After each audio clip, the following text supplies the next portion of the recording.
ఆదిలాబాద్ జిల్లా ఇచ్చోడ మండలం జ్యోతిబా పాఠశాలలో తీవ్ర ఉద్రిక్తత చోటు చేసుకుంది.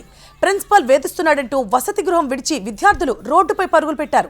స్థానిక అంబేద్కర్ కూడలి వద్ద రోడ్డుపై పడుకొని తమ నిరసన తెలిపారు. ప్రిన్సిపల్ చంపేస్తానంటూ బెదిరిస్తున్నాడని ఆరోపించారు. విషయం తెలుసుకున్న పోలీసులు సంఘటనా స్థలానికి చేరుకొని విద్యార్థులను స్టేషన్కు తరలించి కౌన్సిలింగ్ నిర్వహిస్తున్నారు.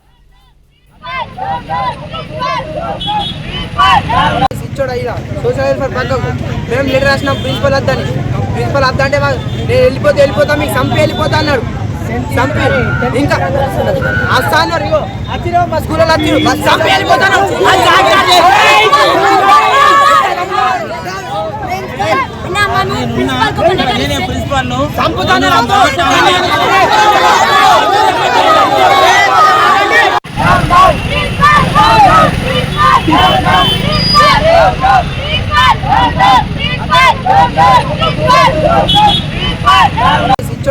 సోషల్ వెల్ఫేర్ పక్కకు మేము లెటర్ రాసినాం ప్రిన్సిపల్ వద్దని.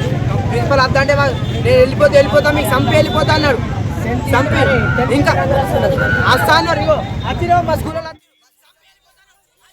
బాబు ఇట్లా కొడితే మరి పిల్లవాడు చనిపోతే ఎట్లా మరి భవిష్యత్తులో మరి మీ పైన కూడా కేసు కావచ్చు. ఇలా చేయొద్దు కదా, మంచిగా చదువుకోవాలా అని వాళ్ళకు సముదాయించిన. అయితే సముదాయించి లెటర్ కూడా రాయించుకున్నా. ఆ పిల్లలతో కొట్టిన పిల్లలతో సైన్ కూడా తీసుకున్నా. ఈ కొట్టిన పిల్లలు ఏం చేశారంటే నన్ను టార్గెట్ చేసారు మధ్యలో. అంటే ఆ పిల్లవాడిని ఎవరైతే సుశీల్ అనే పిల్లవాడిని బాగా కొట్టిరో ఆ పిల్లవాడు సరే సార్ ఇంకోసారి చేసుకోము అని అన్నారు. ఆ కొట్టిన పిల్లలు 9 మంది నన్ను టార్గెట్ చేశారు. మళ్ళీ ఇంకో రోజు ఏం జరిగిందంటే ఈ పిల్లలు అందరూ మంచికి 200 రూపాయలు అట్లా సంథింగ్ జమ చేసి ఫోన్స్ కొనుక్కున్నారు. ఫోన్స్ కొనుక్కొని రాత్రి 12 గంటల వరకు ఏవో వీడియోలు తీస్తున్నారు.